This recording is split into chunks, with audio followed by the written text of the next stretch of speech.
गं प्रयात सदा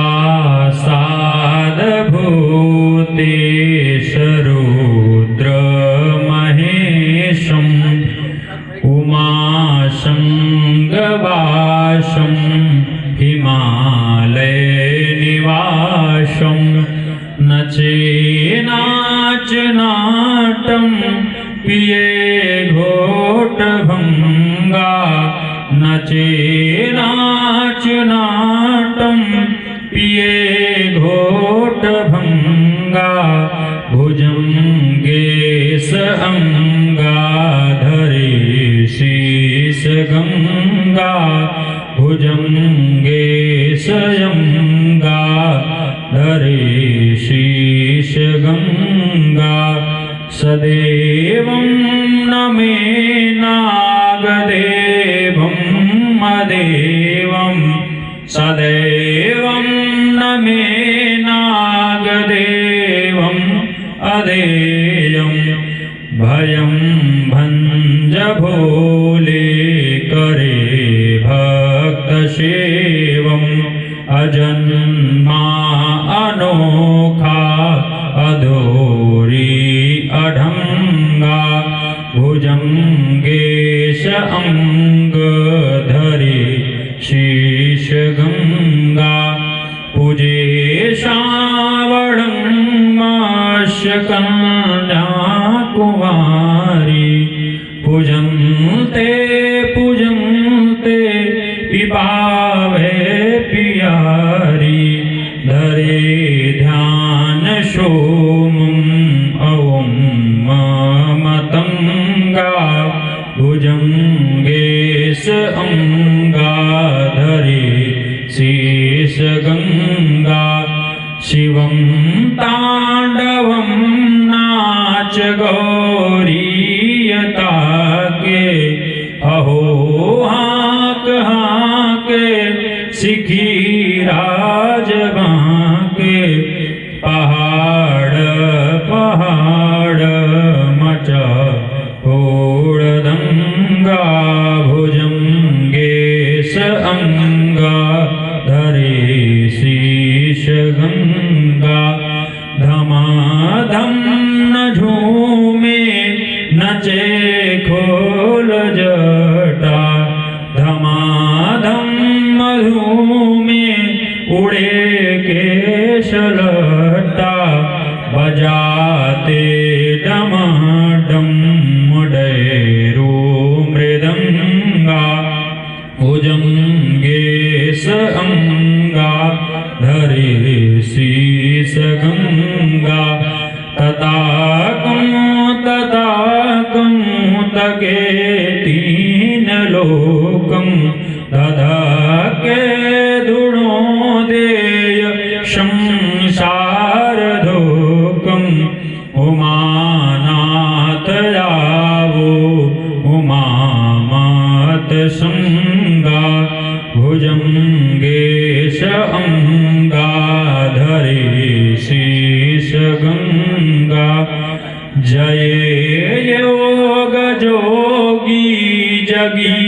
जोत जानी जयो योग माय जुमा है भवानी रमा भस्म भोले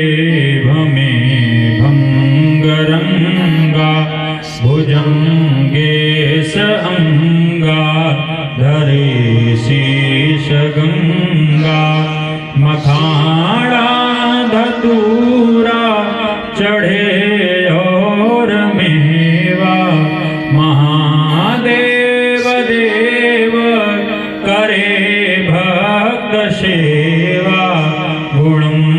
चारणं दीप गावत चंगा भुजङ्गे स अङ्गाधरे शीर्षगङ्गा सदा साधभूतेशरुद्रमहेशम् उमाशं गवाशं हिमालयनिवासं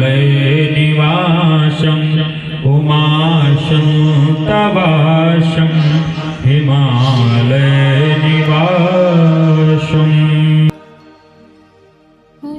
अथ रुद्राष्टकम् नमामि समीशाननिर्वाणरूपं विभुं व्यापकं ब्रह्मवेदस्वरूपं निजं निर्गुणं निर्विकल्पं निरीहं चिदाकाशमाकाशवासं भजेऽहं निराकारं तुरीयं गिराज्ञानगोतीतमीशं गिरीशं करालं महाकालकालं कृपालं गुणागारसंसारपारं नतोऽहं तुषाराद्रिसङ्काशगौरं गभीरं मनोभूतिकोटिप्रभाश्रीशरीरं स्फुरन्मौलिकल्लोलिनी चारुगङ्गा रसद्वालवालेन्दुकण्ठे भुजङ्गा चलत्कुण्डलं भ्रूसुनेत्रं विशालं प्रसन्नाननं नीलकण्ठं दयालं मृगाधीशचर्माम्बरं मुण्डमालं प्रियं शङ्करं सर्वनाथं भजामि प्रचण्डं प्रकृष्टं प्रगल्भं परेशम्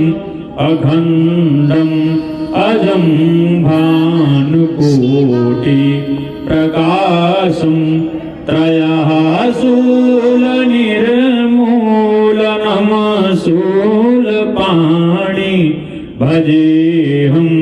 भवानी पतिं भावगम्यं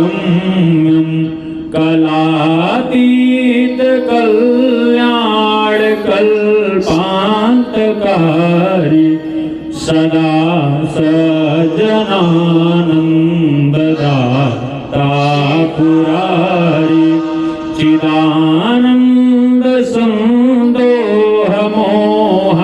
चिदानन्दसन्दोहमोहापहारी प्रसीद प्रसीद प्रभो मन्मथारी नयावतुमानाथ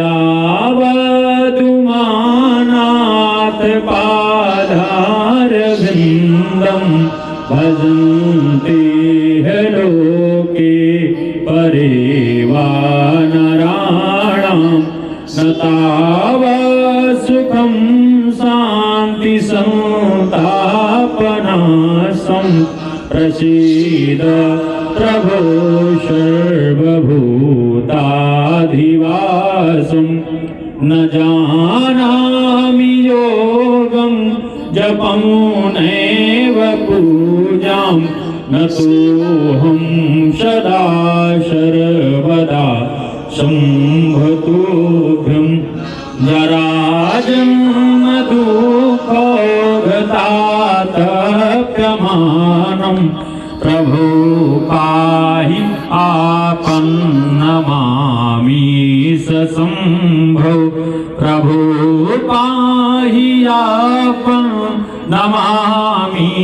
सशम्भो प्रभो पाहि आपन्नमामि सशम्भो प्रभो पाहि आपन्नमामि सशम्भो। रुद्राष्टकमिदं प्रोक्तं विप्रेण हरतोषये ये पठन्ति नरा भक्त्या तेषां शम्भुः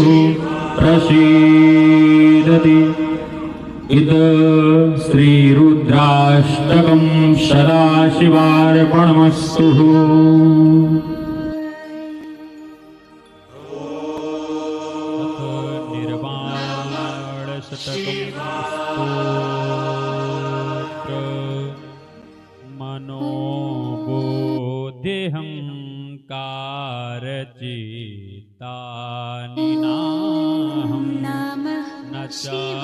श्रोत्रजिह्वे न च घ्राणनेत्रे न च व्योमभूमि न तेजो न वायु न च व्योमभूमि न तेजो न वायु चिदानन्दरूपः शिवोऽहं शिवोऽहं चिदानन्दरूपः शिवोऽहं शिवोऽहं न च प्राणसंज्ञो न वै पञ्चवायु न वा सप्तधातु न वा पञ्चकोश न वाक्पाणिपादौ न च पस्तपायु चिदानन्दरूपः शिवोऽहं शिवोऽहं चिदानन्दरूपः शिवोऽहं द्वेषरागो न मे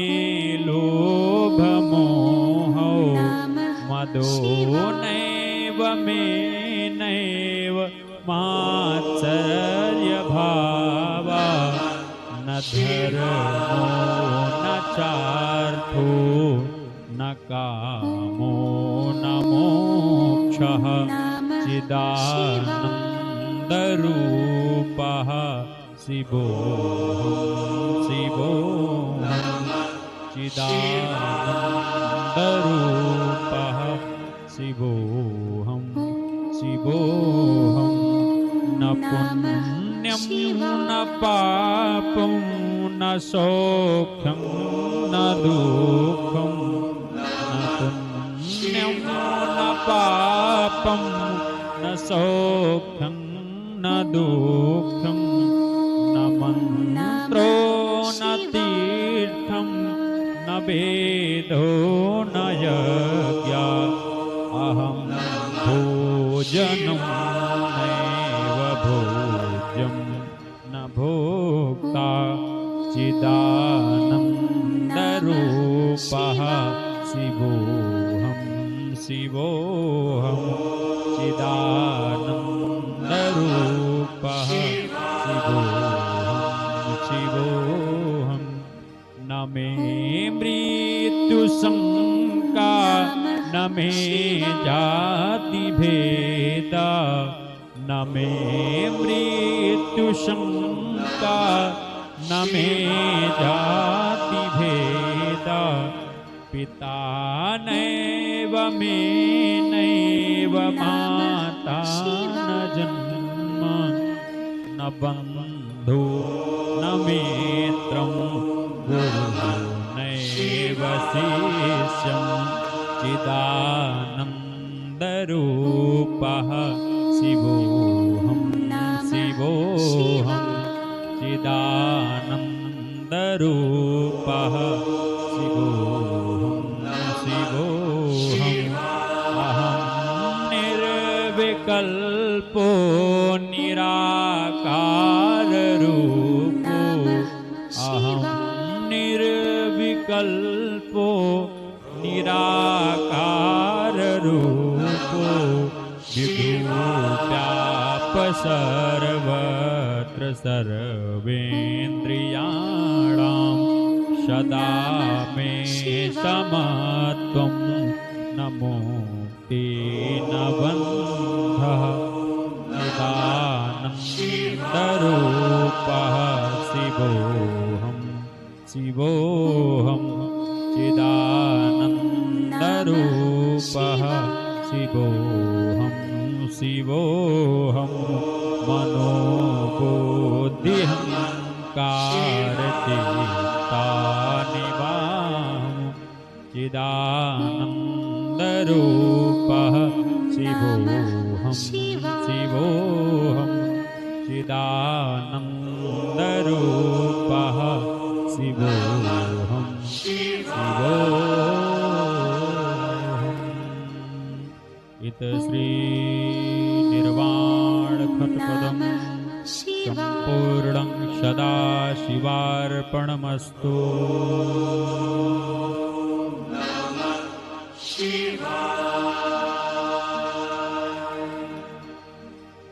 द्वादश ज्योतिर्लिंग स्तोत्रम् सौराष्ट्रदेशे विशदेतिरम्ये ज्योतिर्मयं चन्द्रकलावतंसम् भक्तिप्रदानाय कृपावतीर्णं तं सोमनाथं शरणं प्रपद्ये। श्रीशैलशृङ्गे विबुधातिसङ्गे तुलाद्रितुङ्गे मुदा वसन्तं तमर्जुनं मल्लिकपूर्वमेकं नमामि संसारसमुद्रसेतुम् अवन्तिकायां विहितावतारम् मुक्तिप्रदानाय च सज्जनानाम् अकालमृत्योः परिरक्षणार्थं वन्दे महाकालमहासुरेशं कावेरिकानर्मदयोपवित्रे समागमे सज्जनतारणाय सदैव मान्धात्रिपुरे वसन्तम् ओङ्कारमीशं शिवमेकमीडे ओङ्कारमीशं शिवमेकमीडे पूर्वोत्तरे प्रज्वलिका निधाने सदा वसन्तं गिरिजासमेतं सुरासुराराधितपादपद्मं श्रीवैद्यनाथं तमहं नमामि। यां मे सदङ्गे नगरे तिरम्ये विभूषिताङ्गं विविधैश्च भोगैः सद्भक्तिमुक्ति प्रदमीशमेकं श्रीनागनाथं शरणं प्रपद्ये। महाद्रिपार्श्वे शतटे रमन्तं सम्पूज्यमानं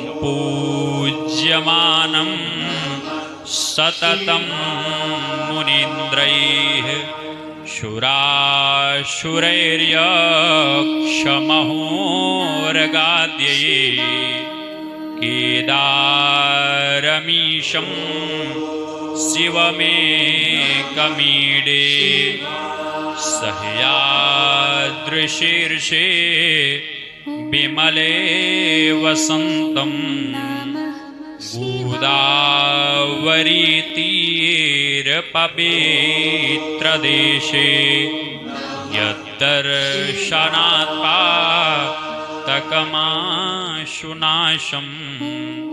प्रयाति तं त्र्यम्बकमीशमीडे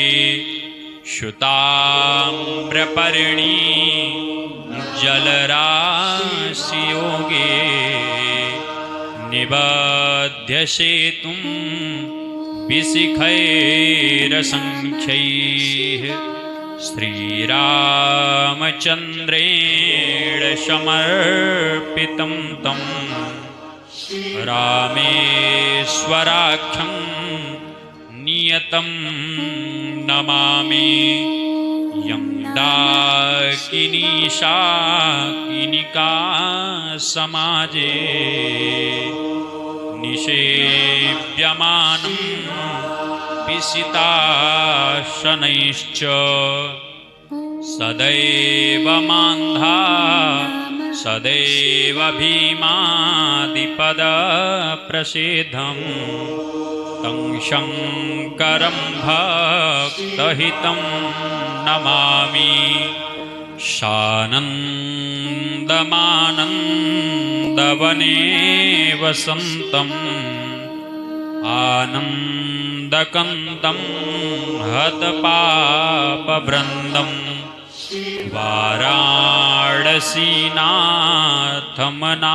वाराणसीनाथमनाथनाथं श्रीविश्वनाथं शरणं प्रपद्ये श्रीविश्वनाथं शरणं प्रपद्ये इलापुरे रम्यविशालकस्मिन् समुल्लसन्तं च जगद्वरेण्यं वन्दे महोदारतरश्वभारं घृषणेश्वराख्यं शरणं प्रपद्ये घृषणेश्वराख्यं शरणं प्रपद्ये ज्योतिर्मयं द्वादशलिङ्गकानां शिवात्मनां प्रोक्तमिदं क्रमेण स्तोत्रं पठित्वा मनुज्योतिभक्त्या फलं तदालोक्य निजं भजेच्च फलं तदालोक्य निजं भजेच्च इत श्रीद्वादशज्योतिर्लिङ्गस्तोत्रं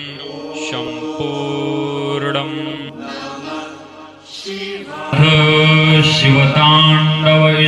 शिवताण्डवस्तोत्र जहाँ जटा कटाह में भ्रमीरमी नगा पगा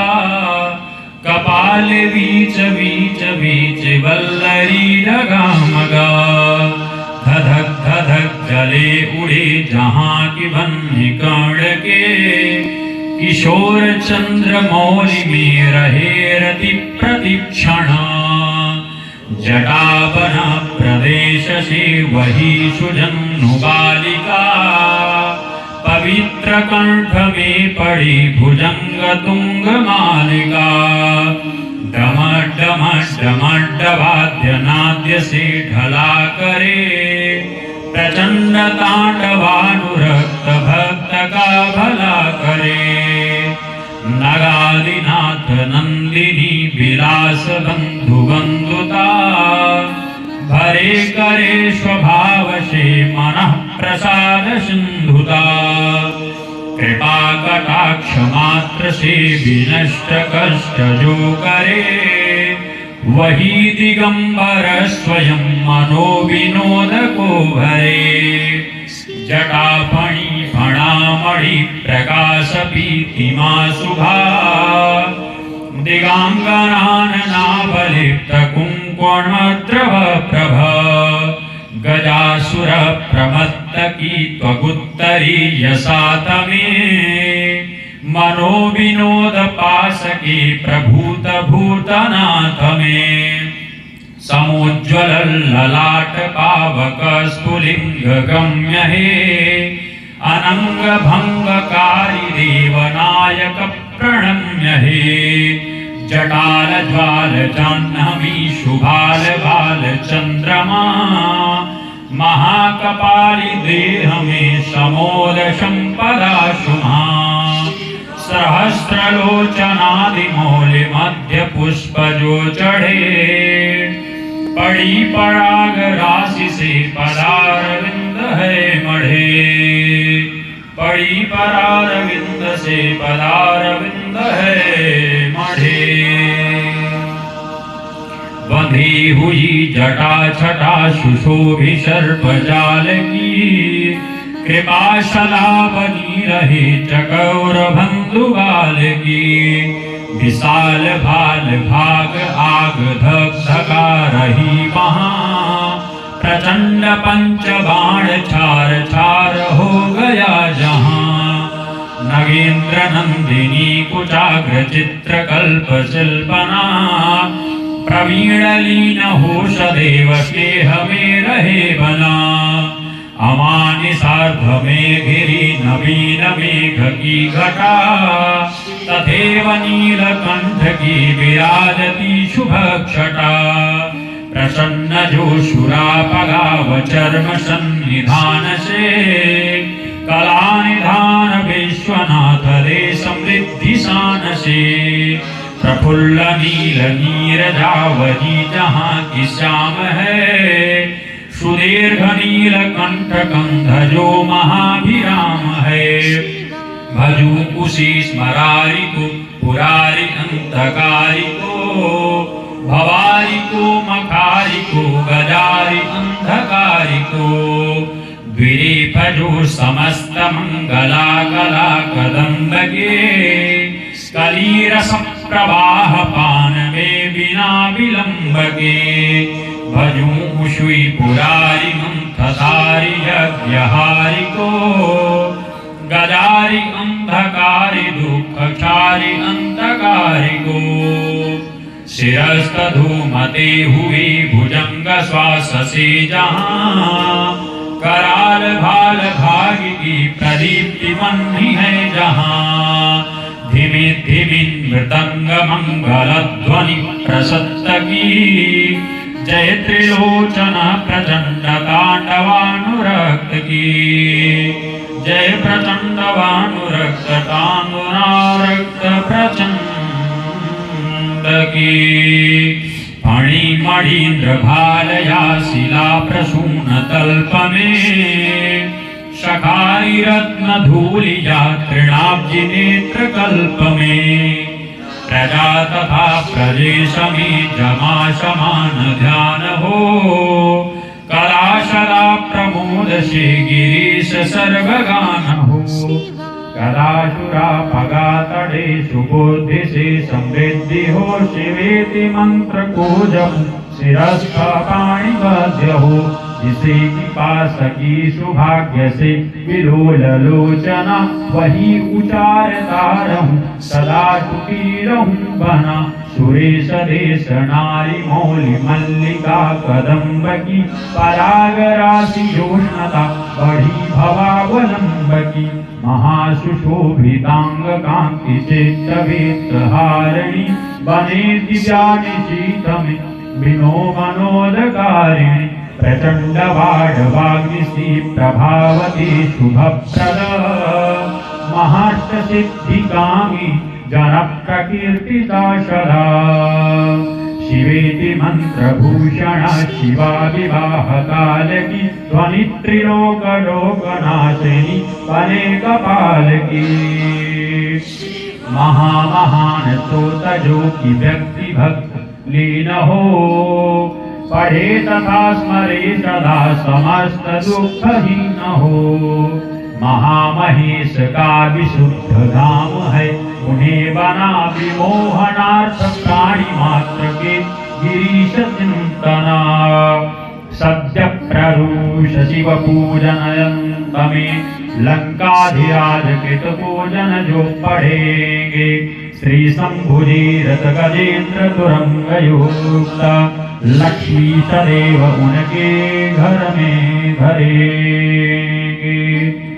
अथ श्री शिवतांडव हिंदी स्तोत्रम संपूर्णं सदा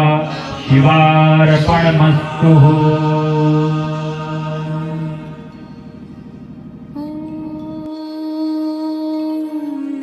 ॐ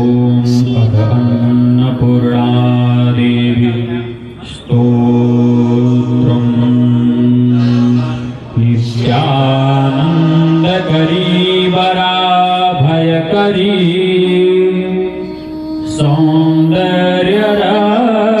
सौन्दर्यरत्नाकरी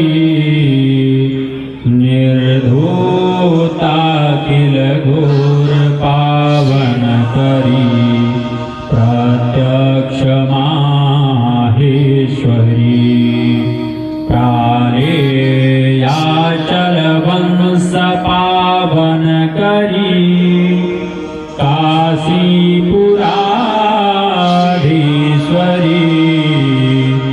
भिक्षां देहि कृपावलम्बन करी मातान्नपूर्णेश्वरी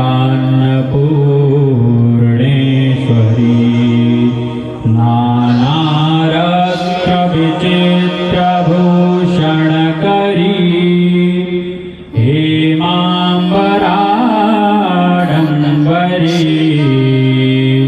मुक्ताहार विलम्बमान विलसा छोजकुमान्तरी काश्मीरागुरवासिता रुचिकरी काशीपुराधीश्वरी भिक्षां देहि कृपावलम्बन करी मातान्नपूर्णेश्वरी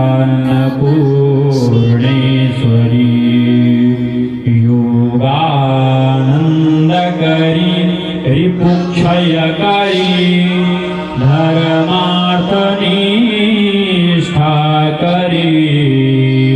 चन्द्रार्कानल भाषमान लहरी त्रैलोक्य रक्षा करी सर्वैश्वर्य समस्त वांछित करी काशीपुराधीश्वरी भिक्षां देहि कृपावलम्बन करी मातान्नपूर्णेश्वरी कैलासाचलकन्दरालय करी गौरी उमा शङ्करी कौमारी निगमार्थगोचर करी ओंकार बीजाक्षरी मोक्षद्वार कपाट पाटन करी काशीपुराधीश्वरी भिक्षां देहि कृपावलम्बन करी मातान्नपूर्णेश्वरी अस्याद्यस्य प्रभूतवाहन करी ब्रह्माण्डोदरी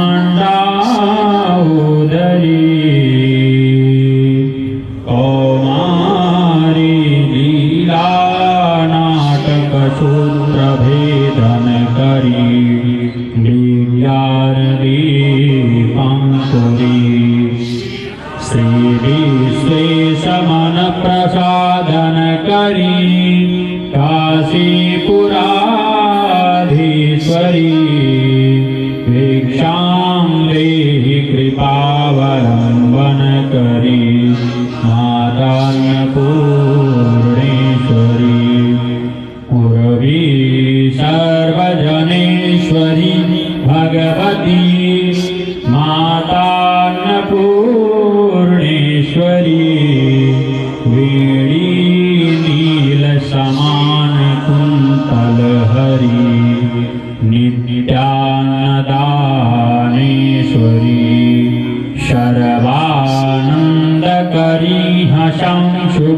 करी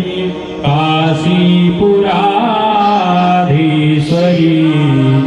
भिक्षां देहि कृपावलम्बन करी मातान्नपूर्णेश्वरी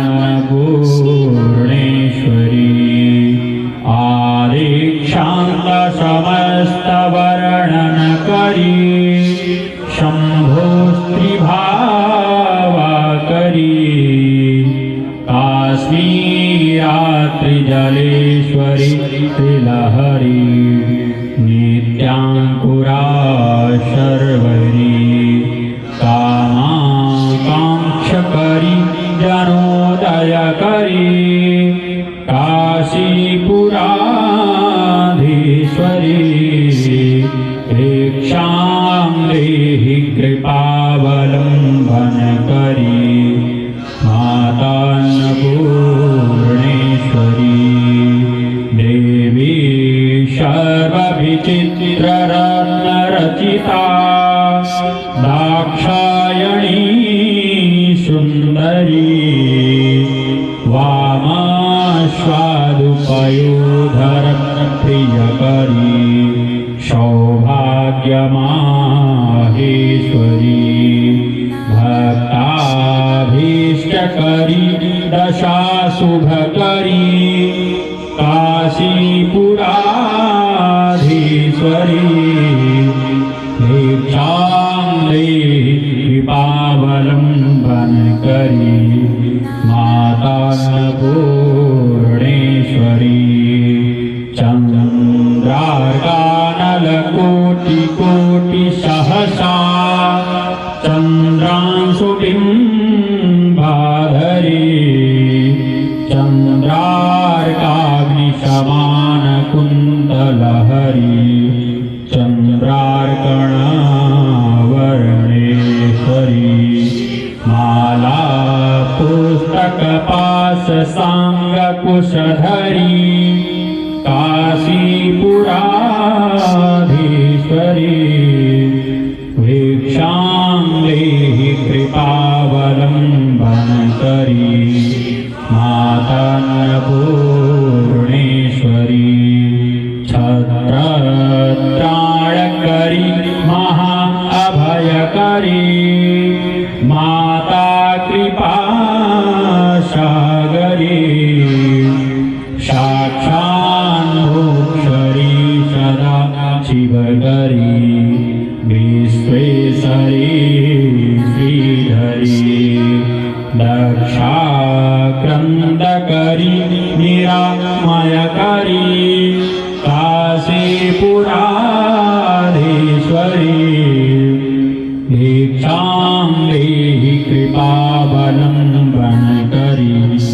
मातान्नपूर्णेश्वरी अन्नपूर्णे सदा पूर्णे शङ्करप्राणवल्लभे ज्ञानवैरागयोश्चैव सन्नाह्वद्वैतीरण अन्नपूर्णे सदा पूर्णे शङ्करप्राणवल्लभे ज्ञानवैरागसिद्ध्यर्थं भिक्षां देहि च पार्वती माता च पार्वती देवी पिता देवो महेश्वरा बान्धवः शिवभक्ताश्च स्वदेशो भुवनत्रयम् इति अन्नपूर्णा स्तोत्रसम्पूर्णम्।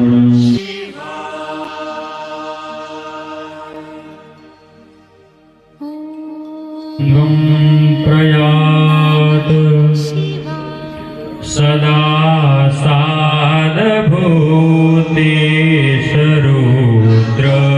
सादभूतेशरुद्रमहेशम् उमाशङ्गवासं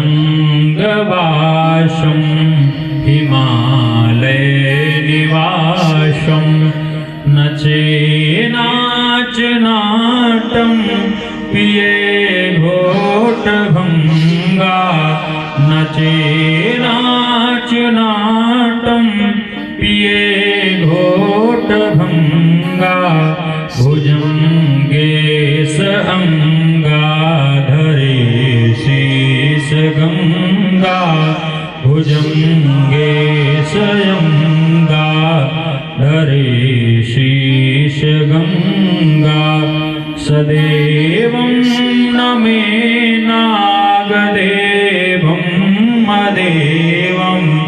सदेवं न मे नागदेवं अदेयं भयं भञ्ज भोले करे भक्तसेवम् अजन्मा अनोखा अधोरी अढंगा भुजंगेश अंग धरे शीश गंगा पूजे श्रावणमास्य कन्या कुमारी पूजन्ते पूजन्ते पिपावे पियारी धरे ध्यान सोमं अवं मतंगा भुजंगेश अंगा धरे शेष गंगा शिवं तांडवं नाच गौरीयता के अहो हाक हाके सिखी राज बांके पहाड़ पहाड़ मचा फोड़ दंगा भुजंगेश अंगा धरे शीश गंगा धमाधम न झूमे नचे खोल जटा धमाधम मधुमे उड़े केशलता बजाते डमाडम डैरो मृदंगा भुजंगेश अंगा धरे शीश गंगा तथा तके तीन लोकं दधा के दुणो देय संसार धोकं उमानाथ यावो उमामात संगा भुजंगेश अंगा धरे शीश गंगा जय योग जोगी जगी जोत जानी जयो योग माय जुमा है भवानी रमा भस्म भोले भमे भंगरंगा भुजंगेश अंगा धरे शीश गंगा मखाड़ा धतूरा चढ़े और मेवा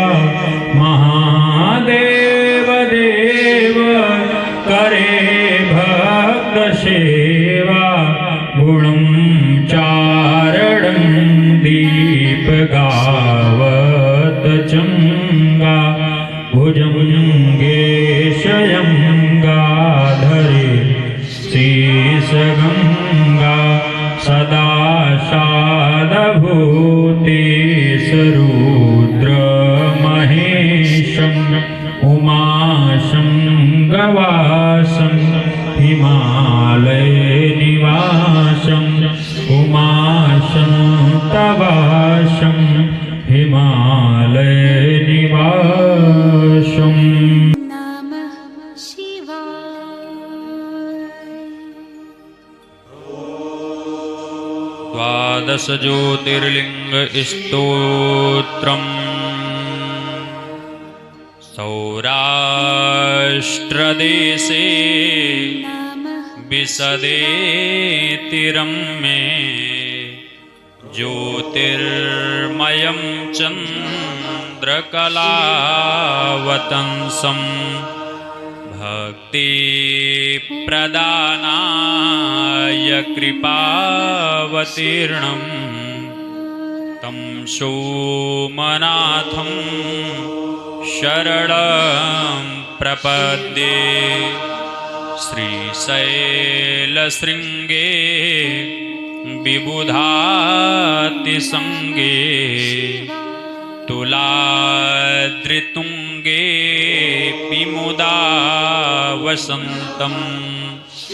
तमर्जुनं मल्लिकपूर्वमेकम् नमामि संसारसमुद्रसेतुम् अवन्तिकायां विहितावतारम् मुक्तिप्रदानाय च सज्जनानाम् अकालमृत्योः परिरक्षणार्थं वन्दे महाकालमहासुरेशं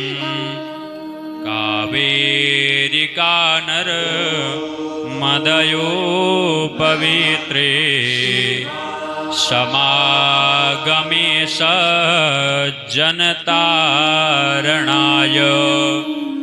सदैव मान्धात्रिपुरे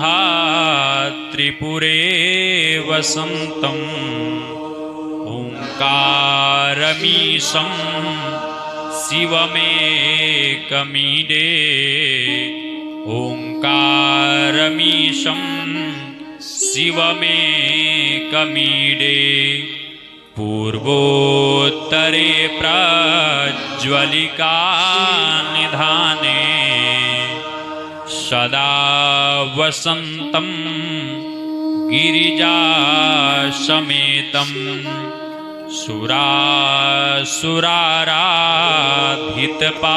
सुरासुराराधितपादपद्मं श्रीवैद्यनाथं तमहं नमामि यां मे सदङ्गे नगरे तिरम्ये विभूषिताङ्गं विविधैश्च भोगैः सद्भक्तिमुक्ति प्रदमीशमेकम् श्रीनागनाथं शरणं प्रपद्ये महाद्रिपार्श्वे च तटे रमन्तं सम्पूज्यमानं सततं मुनीन्द्रैः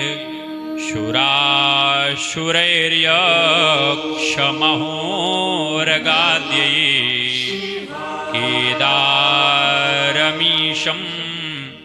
शिवमेकमीडे सह्याद्रिशीर्षे विमले वसन्तं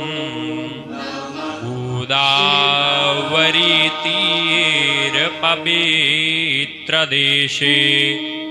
यद्दर्शनात्पातकमाशुनाशम् प्रयाति तं त्र्यम्बकमीशमीडे शुताम्रपर्णी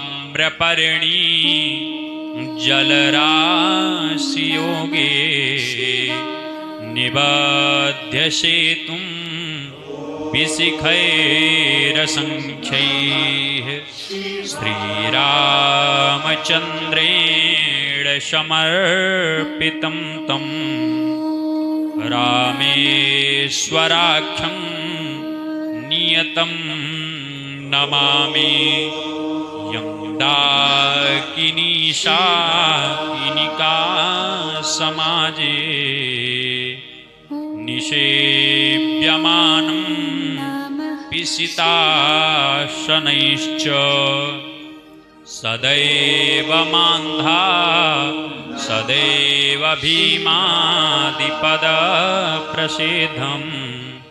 तं शङ्करं भक्तहितं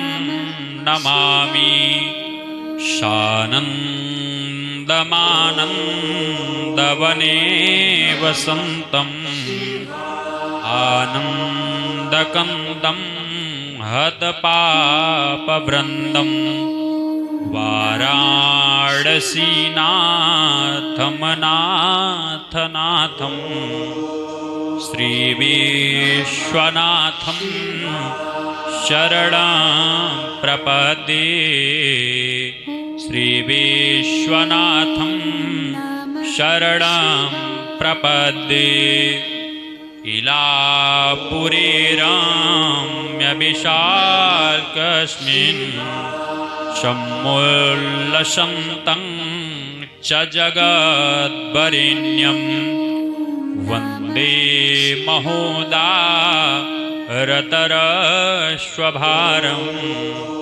घृष्णेश्वराख्यं शरणं प्रपद्ये घृष्णेश्वराख्यं शरणं प्रपद्ये ज्योतिर्मय द्वादशलिङ्गकानां शिवात्मनां प्रोक्तमिदं क्रमेण स्तोत्रं पठित्वा मनुज्योतिभक्त्या फलं तदालोक्य निजं भजेच्च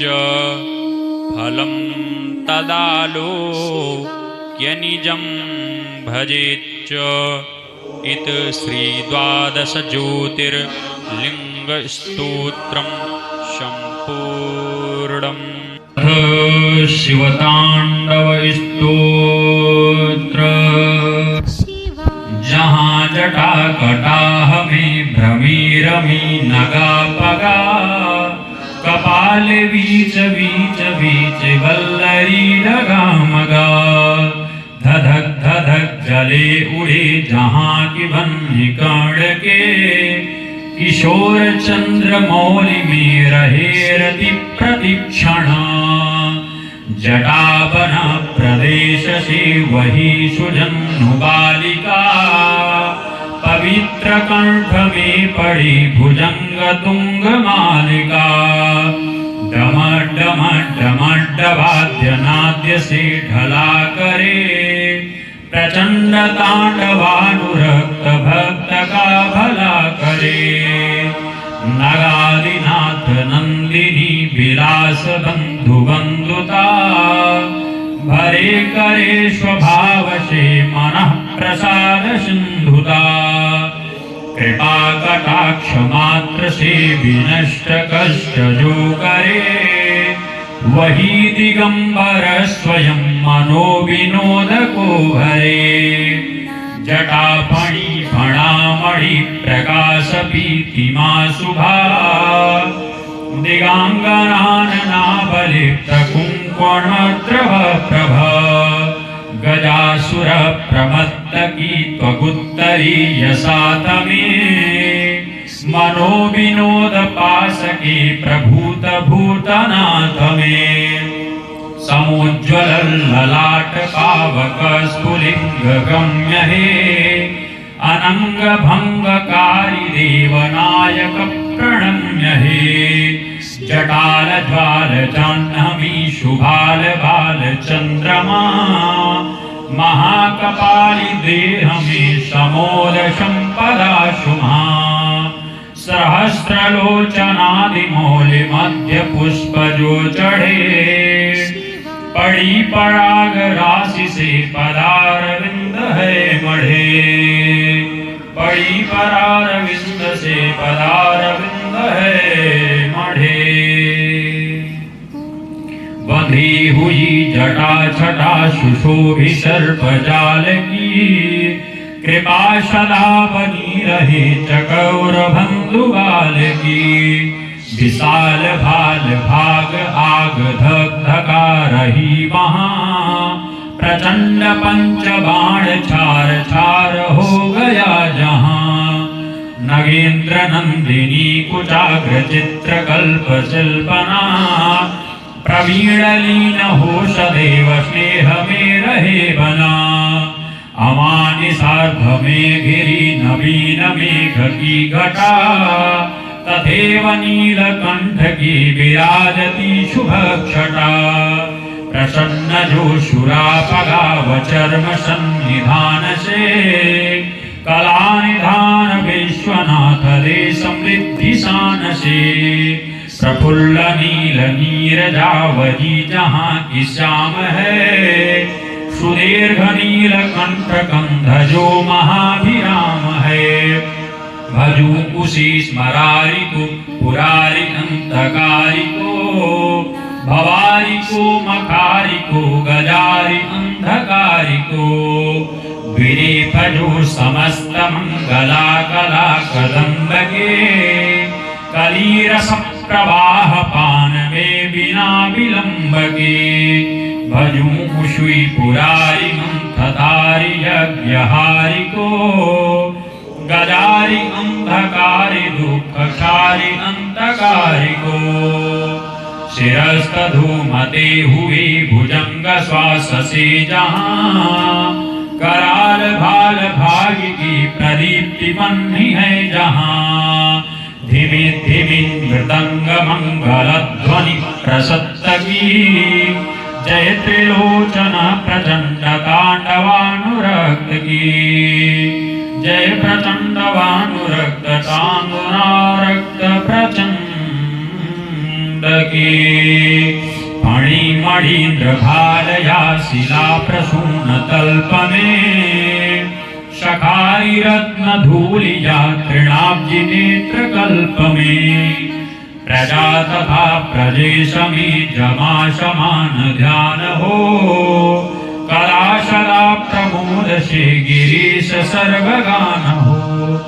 कदाशुरा पगा तड़े सुबुद्धि से समृद्धि हो शिवेति मंत्र को जप शिरस्थ पाणी बद्ध हो जिसे की पास की सौभाग्य से विरोल लोचना वही उचारता रहूं सदा सुखी रहूं बना सुरेश देश नारी मौली मल्लिका कदम्ब की पराग राशि जोष्णता बढ़ी भवावलंब की महासुशोभितांग कांति चित्त भेषहारिणी बने दिव्यानि शीतमे विनो मनोदकारिणी प्रचंड वाग्निसी प्रभावती शुभप्रद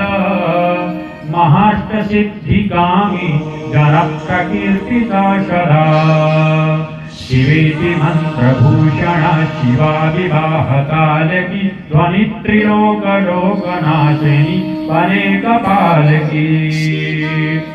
महान स्रोत जो की व्यक्ति भक्त